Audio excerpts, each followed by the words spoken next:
À la une ce soir, des perturbations à prévoir sur le réseau d'eau potable de plusieurs communes de l'île. En cause, des casses à répétition ont été recensées sur les infrastructures du quartier Séguino-Lorrain. La CTM assure tout mettre en œuvre pour établir la situation.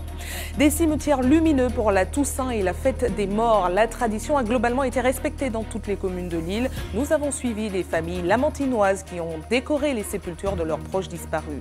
La Banque alimentaire de Martinique fête ses 20 ans. 2 décennies de solidarité qui ont évolué en fonction des bénéficiaires. Le président Serge Pognon, notre invité, nous parlera de l'histoire de l'organisme et des projets à venir. Et puis Heathcliff Guingamp, passionné de sport, se prépare à participer au marathon de New York. Gendarme de profession, il représentera la Martinique le 4 novembre prochain. Nous l'avons rencontré en plein entraînement cet après-midi. Bonsoir à tous, heureuse de vous retrouver dans cette tranche info que vous pouvez suivre en direct sur Facebook. Y aura-t-il de l'eau dans les robinets du centre et du sud de l'île demain? Une question qui se pose alors que plusieurs casses ont été constatées sur le réseau d'eau potable au quartier Séguino-Lorrain. Des perturbations semblent inévitables dans certaines communes, même si la CTM en charge des ouvrages assure aujourd'hui tout mettre en œuvre pour rétablir la situation au plus vite. Reportage de Sandrine Claude. Voilà les canalisations à l'origine du trouble. Une double casse lundi, réparée mardi, puis une troisième rupture hier. Les incidents se succèdent sur cette installation provisoire, pourtant exploitée depuis 8 ans. Une problématique d'envergure, car plus de la moitié des consommateurs martiniquais est desservie par ce réseau. Plus de 60% de la population reçoit cette eau. Les réservoirs en bas se vident. Ça va nous poser un problème, 1, d'approvisionnement, 2, un problème sanitaire grave. Nous alertons le préfet sur ça. Ces incidents à répétition s'expliqueraient par une erreur de conception. Au départ, vous avez un tuyau de 800. Vous me mettez 2 tuyaux de 200 et un tuyau de 300, et le débit qui va dessus, les soudures ne peuvent pas tenir. C'est souvent que ça se passe. Tant que ça, ce ne sera pas en pression normale, on ne sait pas combien de temps ça va tenir. En charge des réparations, la CTM se défend de cette thèse, car l'affaire est bien plus complexe. Les canalisations empruntent en réalité un terrain privé. La collectivité remet en question la parcelle. C'est dû à l'instabilité du terrain. À Séguino, il y a eu un glissement de terrain qui a cassé les canalisations. Ça a été réparé dès le 31. Mais malheureusement, lors de la remise en eau, peut-être parce que l'exploitant a trop tiré là-dessus, il y a une nouvelle casse qui s'est produite aujourd'hui. Et nous venons de prendre la décision de demander à une entreprise de canalisation de réparer. Si elle ne souhaite pas porter le chapeau, la collectivité territoriale reconnaît toutefois l'urgence de la situation quant à l'impact sur nos robinets. Les réparations, nous essayons de le faire le plus rapidement possible puisque les réservoirs d'eau se sont vidés et il y a donc actuellement des problèmes sur la distribution d'eau par la SME. Les travaux de réparation doivent démarrer demain. La CTM espère un retour à la normale d'ici 2 jours. Les perturbations devraient principalement concerner le centre de l'île. Au lendemain de la Toussaint, ce sont les morts qui sont à l'honneur aujourd'hui. Pour bon nombre d'entre vous, la Toussaint et la fête des morts sont pareilles. 2 jours pour illuminer les cimetières. Mais seulement voilà, ce n'est pas aussi simple. Voyez les précisions du prêtre de la paroisse de Saint-Christophe qui a tout expliqué à José Le Chertier ce matin. Regardez. La Toussaint, c'est la fête de tous les saints, connus et inconnus. Donc la fête, ce n'est pas seulement la fête de tous ceux qui sont au calendrier, qui ont leur nom au calendrier, mais c'est la fête de tous ceux qui ont fait du bien et qui aujourd'hui ne sont pas là, qui sont auprès de Dieu. Et puis c'est la fête aussi des vivants, parce que nous sommes tous appelés à la sainteté. Les gens font un petit mélange, je sais pourquoi, parce que le 1er novembre, il est férié. Il est férié, donc les gens vont célébrer la messe de la Toussaint le matin, et comme ils sont libres l'après-midi, ils retrouvent le cimetière pour penser à leurs défunts l'après-midi. La fête des défunts, elle est célébrée le 2 novembre, et l'Église prévoit ce jour pour commémorer les fidèles défunts. Donc tous ceux qui ont vécu sur cette terre et qui ne sont pas encore parvenus au royaume des cieux et qui ont certainement des péchés encore, peut-être qui sont purgatoires. Et nous prions pour ces personnes, pour que le Seigneur ait pitié d'elles et qu'il les accueille dans son royaume pour que ces personnes vivent avec le Seigneur éternellement. Et justement, hier, la plupart des cimetières de l'île ont été animés par les nombreuses visites des familles. Du matin jusqu'au soir, les Martiniquais ont rendu hommage à leurs disparus.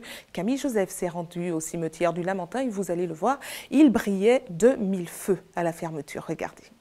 Les 1er et 2 novembre, nombreux sont ceux qui tiennent à célébrer chaque année la mémoire de leurs parents décédés. C'est une tradition familiale que beaucoup perpétuent de génération en génération. Je suis là pour mettre des bougies sur la tombe de mes proches, de ma marraine et de mon papy. Ça permet de perpétuer donc la tradition, mais aussi donc de rendre hommage donc à toutes ces personnes, donc ces morts, dont la plupart sont nos proches. C'est une excellente chose donc de perpétuer ici aux Antilles cette tradition de jour de saint, mais aussi de jour de mort, et d'être présent ici au cimetière. Il y a un moment de recueillement, il y a le fait d'être en communion avec les êtres chers qui nous ont quittés, qui nous manquent, et allumer ces petites bougies. J'avoue que c'est une tradition que je ne connaissais pas, mais ça fait 30 ans que je suis ici et maintenant j'aime bien venir tous les ans allumer ma bougie et penser aux êtres chers qui ont disparu. Certains considèrent que c'est l'occasion de rentrer en contact avec leurs chers disparus. Chaque fois que je viens, je lui parle. Bon, je pense qu'il m'entend. Mais dans nos croyances, on nous a appris ça, je crois. Ça n'est en sens pas moins parce que mon cas a changé, moi jamais oublié. Une coutume qui aurait néanmoins tendance à disparaître au fil des années. Il y a moins de personnes qui vont au cimetière, surtout le jour des défunts. Mais qu'en veux-tu, on voit que peut-être que c'est la grandeur du cimetière. Il y a du monde, mais on ne les voit pas. La coutume, c'était on faisait des jeux de cacabougie que les gens ne voient plus, qu'on ne fait plus. Le cimetière du Lamentin brille de mille feux en ce jour de Toussaint. Après avoir passé de longues heures avec leurs défunts, les familles s'en vont. Bougies et compositions florales continuent à témoigner de leur attachement à leurs chers disparus. Nous vous en parlions hier soir. Un Martiniquais est porté disparu en mer depuis le 27 octobre dernier. Contrairement aux rumeurs qui ont circulé sur les réseaux sociaux, les recherches sont toujours infructueuses. Selon la préfecture, le CROSS Antilles-Guyane a coordonné un vaste dispositif de recherche en alertant tous les navires dans la zone supposée de dérive. Malgré la veille attentive enclenchée, les autorités sont toujours sans nouvelles des occupants du bateau à moteur Tentation. La Banque alimentaire de Martinique fête ses 20 ans, 2 décennies durant lesquelles l'organisme a aidé de nombreux Martiniquais. Alors comment a-t-il évolué? Comment se porte-t-il aujourd'hui? C'est ce que nous allons voir avec le président de la Banque alimentaire de Martinique, Serge Pognon. Bonsoir. Bonsoir. Merci d'avoir accepté notre invitation. On sait qu'il y a de plus en plus de personnes qui font appel à vous, 660 000 repas en 2016. Alors, est-ce que vous avez l'impression que vos missions ont évolué, mis à part le nombre de repas qui est en augmentation? Si. Notre mission a évolué forcément parce que le nombre de bénéficiaires augmente, et il faut le reconnaître.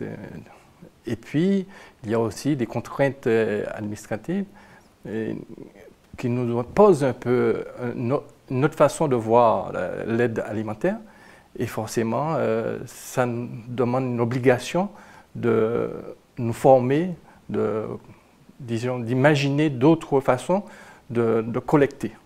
Alors, comment la structure a-t-elle été créée en Martinique? Ça remonte à 20 ans. Alors, la structure a été créée d'une façon assez bizarre. Un chef d'entreprise de l'agroalimentaire, pour ne pas le nommer, M. Patrick Fab, qui a constaté que l'entreprise qu'il dirigeait a jeté un peu des produits alimentaires qui n'étaient pas commercialisables, mais qui étaient consommables, alors qu'en Martinique, il y a des gens qui ne mangeaient pas à leur faim. Donc forcément, il a eu l'idée de créer cette banque alimentaire, et puis il faut dire qu'il s'est affilié très rapidement à la Fédération française des banques alimentaires, qui est un grand réseau. Je vous rappelle que c'est un réseau qui existe déjà plus de 30 ans, et qui, après dans ses rangs, sur ce réseau, il y a 79 banques alimentaires dans toute la France, sur tout le territoire français, et également en Guadeloupe et à La Réunion. Et depuis, on a pu voir évoluer la Banque alimentaire de la Martinique dans ce réseau. Alors, les normes de vente sont toujours aussi strictes, donc il y a toujours des possibilités de gaspillage. Est-ce que la grande distribution joue vraiment le jeu en Martinique? Oui, on peut dire que la grande distribution joue le jeu. Naturellement, il y a encore à améliorer le système, hein, forcément, mais nous disons que la Banque alimentaire a signé des conventions avec toutes les grandes surfaces de l'agroalimentaire, d'une part, et puis des producteurs d'autre part. Et nous pouvons dire qu'actuellement, les ramasses que nous faisons quotidiennement ramènent beaucoup à la Banque alimentaire, ce qui nous permet effectivement de répondre à la demande. Concrètement, ils vous donnent les invendus, c'est ça? Tout à fait. Ils nous donnent les invendus et des produits qui ne sont pas commercialisables. Alors, de plus en plus de Martiniquais ont besoin des dons de la Banque alimentaire. Est-ce que c'est difficile de solliciter les dons de ceux qui peuvent en donner? Ce n'est pas difficile. C'est-à-dire que nous sommes sur l'île... Nous sommes toujours aussi généreux ou pas? Voilà, nous sommes toujours aussi généreux, mais justement, il y a beaucoup d'autres associations qui organisent aussi des collectes, par exemple. Et forcément, il ne faut pas trop tirer sur la corde, je veux dire, sur la population, parce qu'elle est généreuse en Martinique. Mais nous pensons que nous, la Banque alimentaire, nous organisons 2 collectes dans l'année et nous n'allons pas faire plus que 2 collectes dans l'année parce que nous estimons qu'avec ces 2 collectes, nous pouvons assurer notre mission. Alors qu'on comprenne bien, on a été sollicité pour beaucoup de collectes justement. Est-ce que les dons qu'on fait à la Banque alimentaire restent en Martinique ou vous aidez également les pays, les îles voisines qui ont souffert par exemple du passage des ouragans? Alors la Banque alimentaire de Martinique est aux Martiniquais. Alors je le dis clairement, c'est aux Martiniquais.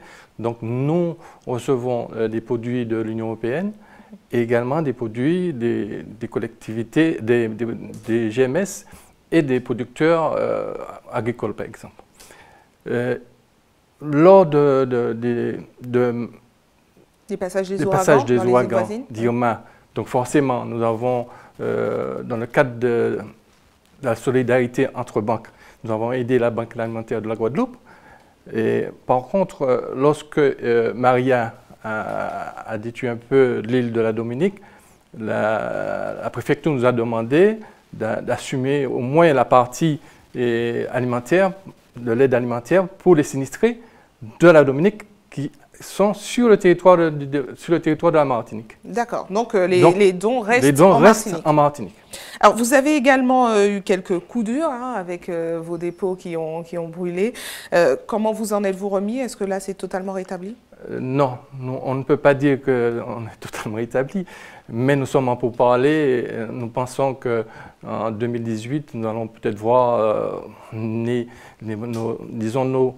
nos efforts voir le jour sur un local, voire même sur un terrain que la mairie de Fort-de-France nous proposera, mais nous n'avons pas encore la confirmation de cet espoir. Donc déménagement à venir, peut-être? Déménagement à venir, peut-être. D'accord. Quelles sont les prochaines grandes opérations pour terminer? Les grandes opérations, c'est à la fin le dernier week-end, c'est-à-dire le 23, 24, 25 novembre, ce sera la collecte nationale. Et nous pensons solliciter la population martiniquaise pour donner un peu de leur générosité pour essayer d'avoir un tonnage correct pour remplir notre mission, c'est-à-dire d'aider les plus démunis. Très bien, pour passer de bonnes fêtes de fin d'année. Merci. Passer de bonnes fêtes de fin d'année. Merci à vous d'avoir répondu à nos questions. Je vous remercie aussi.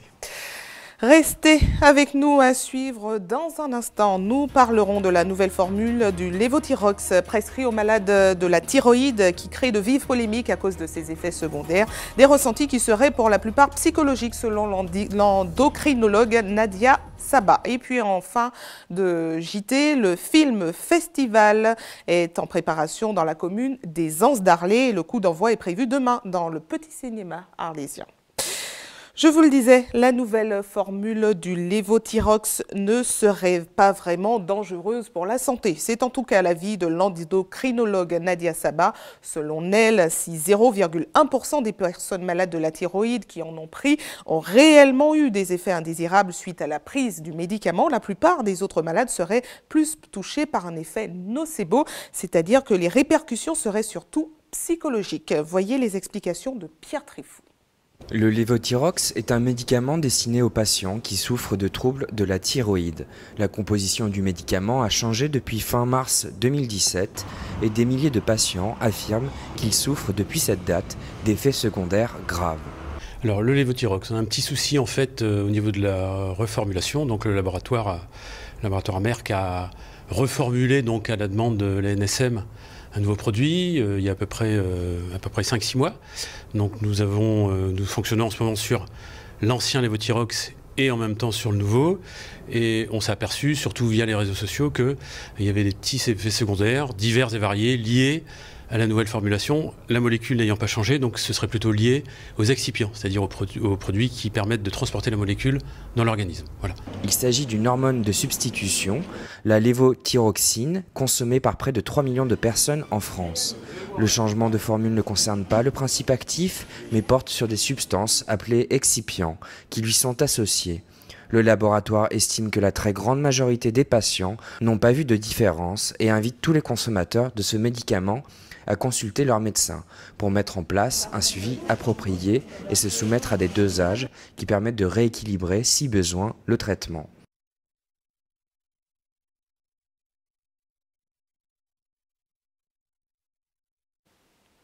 Voilà, désolé pour cet incident dans ce reportage. Nous partons tout de suite en Guadeloupe, à Pointe-à-Pitre plus précisément, qui abrite de nombreuses maisons désaffectées. La situation semble s'aggraver au fil des années. D'ailleurs, hier, l'un des bâtiments s'est tout simplement affaissé tout seul. Conscient du problème, le maire de la commune a enclenché une politique de rachat, mais en appelle surtout à la responsabilité des propriétaires. Reportage d'Anne-Elisabeth Artsen. Problèmes familiaux ou décès prématuré des propriétaires, de nombreuses maisons de la cité pointoise sont désormais abandonnées. Fragilisées par les intempéries, ces habitations mettent en péril la sécurité du voisinage. Une maison qui a un beau caractère patrimonial, mais qui est abandonnée par ses propriétaires depuis plusieurs décennies. Eh bien, cette maison que nous scrutions et que avec beaucoup d'attention, mais probablement pas assez, son balcon s'est effondré hier. Et nous avons dû prendre des mesures pour protéger la chaussée, protéger le trottoir. La ville de Pointe-à-Pitre a entamé une vaste opération de rachat de ces habitations vétustes pour y aménager notamment des bâtiments publics. Au fur et à mesure où nous intervenons sur les parcelles, au fur et à mesure où nous allons auprès des propriétaires ou que nous-mêmes nous acquérons des parcelles pour pouvoir mener des opérations avec en particulier dans le quartier où ça s'est produit hier, l'établissement public foncier, en liaison avec la mairie, en liaison avec la SCPHLM et dans une politique de rachat de plusieurs parcelles pour que, justement, à quelques mètres de là où ça soit produit, qu'on puisse faire de très belles opérations de construction, d'accession à la propriété, de résidences nouvelles avec des parkings intérieurs et avec des copropriétés. On essaie d'être vigilant vis-à-vis de celles qui présentent le plus de dangers. La ville n'a aucune maison abandonnée qui lui appartienne. Le musée Saint-John-Perse et l'école maternelle Bébian font notamment partie de ce programme de rachat de maisons de ville afin d'y conserver ce caractère patrimonial qui les caractérise. Cependant, les nombreux problèmes d'indivision dans les familles ou les décès des héritiers compliquent la tâche de la ville dans cette procédure de réhabilitation de ces vieilles demeures en péril. De retour en Martinique avec le 87e anniversaire du couronnement de celui que les Rastafari appellent le roi des rois, Haïlé Sélassié Ier, devenu roi d'Éthiopie. L'événement a été célébré au quartier d'Alas-Dillon à Fort-de-France. De nombreux Rastas de l'île se sont réunis autour d'un repas traditionnel, une fête ouverte au public où se sont succédées prises de parole sur le mouvement Rastafari. Voyez les quelques réactions recueillies par Johan Boulard.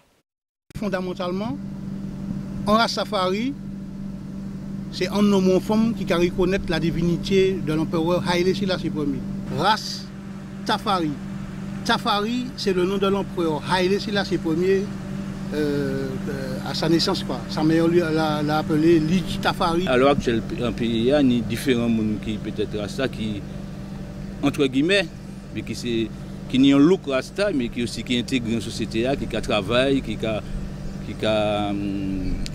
participé à un développement humanitaire. Il y a 87 années qui est passé, il y a eu un événement qui s'est fait sur l'Afrique, qui est un événement qui est grandiose.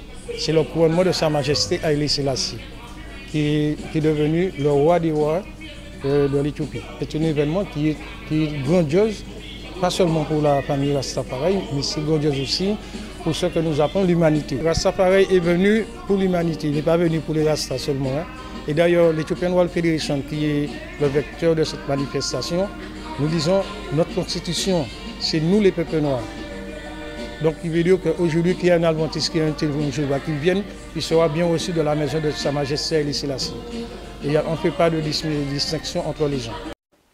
Parlons sport maintenant avec un passionné qui se prépare à participer au très réputé marathon de New York. Il s'appelle Heathcliff Guingamp.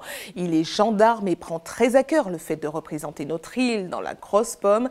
Avant son grand départ prévu demain, il s'est encore entraîné cet après-midi sur le parcours de santé de Sainte-Luce afin d'être prêt le 4 novembre prochain. José Le Chertier l'a rencontré en compagnie de son coach. Regarde.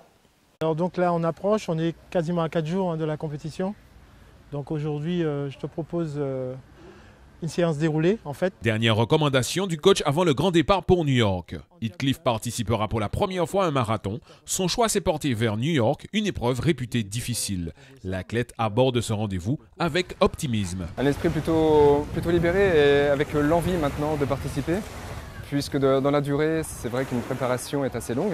Elle se prépare en général minimum de 3 mois. Et il arrive ce moment fatidique où on a envie de participer, d'y aller et de voir le résultat entre guillemets, puisque le but c'est d'essayer de faire de son maximum en fonction des séances que l'on a réalisées. New York fait partie des 6 marathons majeurs, Berlin, Tokyo, Boston, Londres et Chicago. Heathcliff devra parcourir la distance de 42 km 195 en moins de 3 heures. Cette étape éprouvante de par son relief figure parmi la meilleure destination. Jean-Luc, son coach, en sait quelque chose pour les avoir tous réalisés. Une autre difficulté attend le coureur, passer le cap des 30 km. Le parcours est vallonné et à mi-course, il risque de connaître ce qu'on appelle le mur du marathon. Comme on est, c'est-à-dire qu'on sent en fait, on ne peut pas s'arrêter, on ne peut pas avancer, on n'a plus d'énergie et c'est vrai que l'organisme est complètement chamboulé et là vous n'arrivez plus à contrôler quoi que ce soit en fait et vous n'avancez pas. Heathcliff devra affronter 2 autres difficultés majeures, la fameuse barrière des 30 km et la lourde responsabilité de représenter son club l'Aiglon du Lamentin. Je m'attendais à voir d'autres personnes cette année, d'autres personnes de la région à venir concourir et participer au marathon de New York. Et finalement, voilà, j'ai entre guillemets cette chance et aussi ce petit fardeau d'être le seul représentant en espérant faire du mieux que possible pour représenter la région au marathon de New York. Dans 3 jours, l'adjudant Guingamp sera au milieu de 30 000 autres coureurs, mais avant son départ prévu demain, il profite des charmes de l'île aux fleurs. Et en tant que bon sportif, Heathcliff Guingamp devra manger équilibré et éviter ce qu'on appelle vulgairement la malbouffe. Justement, la malbouffe est le thème de la trilogie de spectacles proposés par la compagnie de danse de Christiane Emmanuel. L'acte 2 est actuellement en cours de préparation avec pour titre « Mangeons all inclusive ». 4 danseurs professionnels seront sur scène et Johan Boulard assisté à leur répétition. Regardez.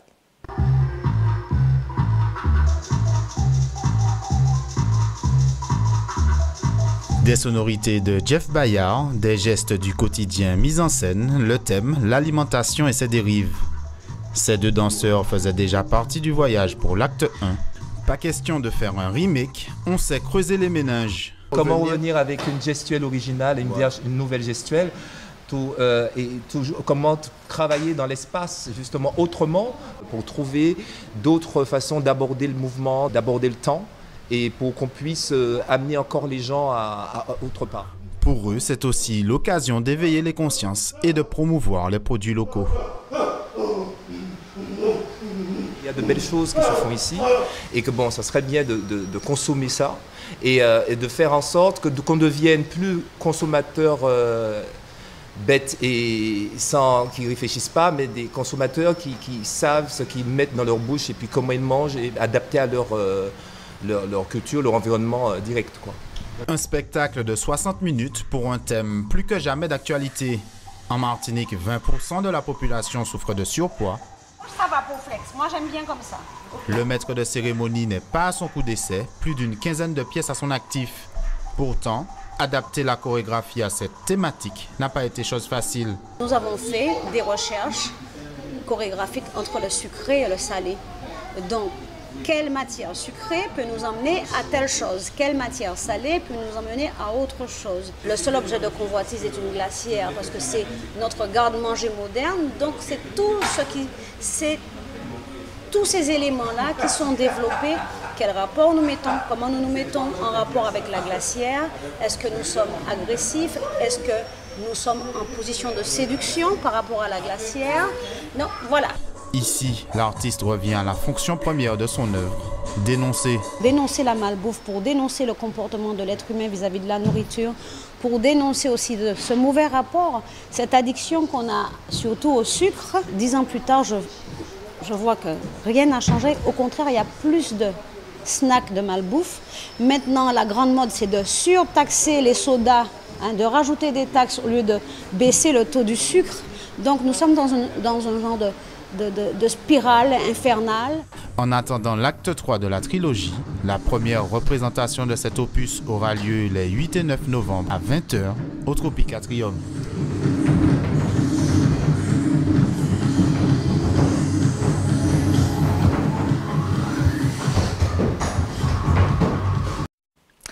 Nous restons dans la culture avec un coup de projecteur sur la première école de trombone qui a ouvert au Robert. Musique Plurielle propose des cours aux jeunes de la commune grâce à un professeur spécialiste venu tout droit de Bordeaux. Reportage de Marc-Olivier Dream.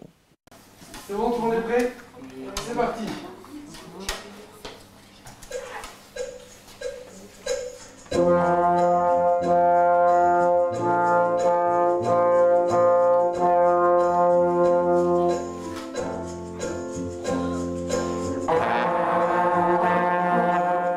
Tous jouent déjà un instrument, mais l'apprentissage du trombone à coulisses demeure pour eux exceptionnel. J'aime beaucoup son son. J'aime beaucoup la mélodie qu'on peut jouer avec le trombone. C'est souvent papa qui m'écoute et qui dit si je fais bien la musique en regardant la méthode. J'ai fait 3 ans de batterie. J'aime bien le trombone, ça m'inspire beaucoup. Il y a beaucoup de sons que j'aime bien jouer, il y a beaucoup de musique qu'on peut faire avec le trombone. Beaucoup de musique en effet possible avec le trombone à coulisses. Un instrument bien ancré dans la musique caribéenne et pourtant peu connu. Chacun fait comme il peut l'instrument et joue, ou va en métropole et revient ici après jouer en Martinique, mais il n'y a pas d'enseignement. Et là c'est la première fois que l'enseignement va être fait en Martinique, ici au Robert. Alors, on va faire à l'embouchure. Venu de Bordeaux et très aguerri dans l'apprentissage de cet instrument avant, Jérôme Carré veut à travers Musique Plurielle donner le déclic chez ses artistes en herbe. Oui, j'aurais bien aimé jouer dans un orchestre, un grand orchestre en France. Sa méthode a déjà fait ses preuves dans l'Hexagone. Et le challenge est de taille pour cette première école de l'île. De la pratique en solo ou en petit groupe, ces jeunes ont déjà aussi leur place au sein de cet ensemble instrumental où chaque souffle va compter pour banaliser le grand Big Bang des instruments avant, mais surtout de leur instrument fétiche.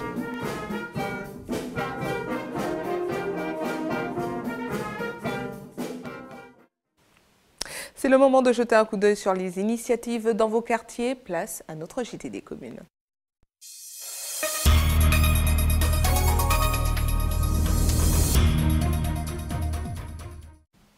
Un JT des communes qui commence aux Anses d'Arlé où se prépare le film festival. 3 jours pour rendre hommage aux Noirs qui ont marqué l'histoire à travers des longs métrages. Une occasion également de mettre en avant le petit cinéma de la commune. Le coup d'envoi est prévu demain. Hubert Bornil et Valérie Vincent vous donnent un avant-goût de ce qui vous attend. Regardez. Un festival qui tombe en pleine Toussaint, il a quelque chose d'assez exceptionnel, c'est qu'il rend hommage à tous les héros de la diaspora noire, alors héros d'ici et d'ailleurs, avec comme pièce centrale I Am Not Your Negro, je ne suis pas votre nègre de Raoul Peck, ou encore le film Njinga, reine d'Angola, et puis surtout toute l'attention sera portée autour de M. Dorival, qui est le concepteur du cinéma Atlas. Faire revivre le cinéma aux Anses d'Arlé, telle est l'ambition de la ville qui a récupéré l'Atlas, l'unique petite salle de cinéma du sud de l'île qui détient à son actif 73 années de projection. Nous n'avons pas attendu la nouvelle salle de cinéma pour faire ce festival. Donc ce festival se fera, les projections auront lieu à la Paillote du Bourg des Anses d'Arlé qui accueillera le public de manière très confortable puisque c'est un espace qui est dédié à la diffusion culturelle aussi. Nous étions dans les années 1581 quand au royaume de Dongo, Kilwanji Kiasamba vit naître sa fille, qui laisserait à jamais son nom lié à l'histoire. Jinga Mbandi. Depuis tout bébé, son souverain de père, le roi des Mbundu, sut qu'elle était une enfant spéciale. Et il en eut la confirmation lorsque Jinga devint une femme très différente de toutes les autres. Anses d'Arlé Film Festival, l'occasion de célébrer le cinéma de la diaspora noire par le choix des films programmés. Un budget de 20 000 € a été alloué pour l'occasion. La directrice du festival, une jeune femme originaire de Rivière-Salée qui a connu son premier festival de films auprès des équipes de la BBC. Pour monter le programme, j'ai été inspirée par M. Dorival, qui s'est dévoué au cinéma l'Atlas pendant 70 ans. Et donc à partir de ça, j'ai un peu regardé ce qu'il y avait autour de nous, ce qui se faisait dans la diaspora.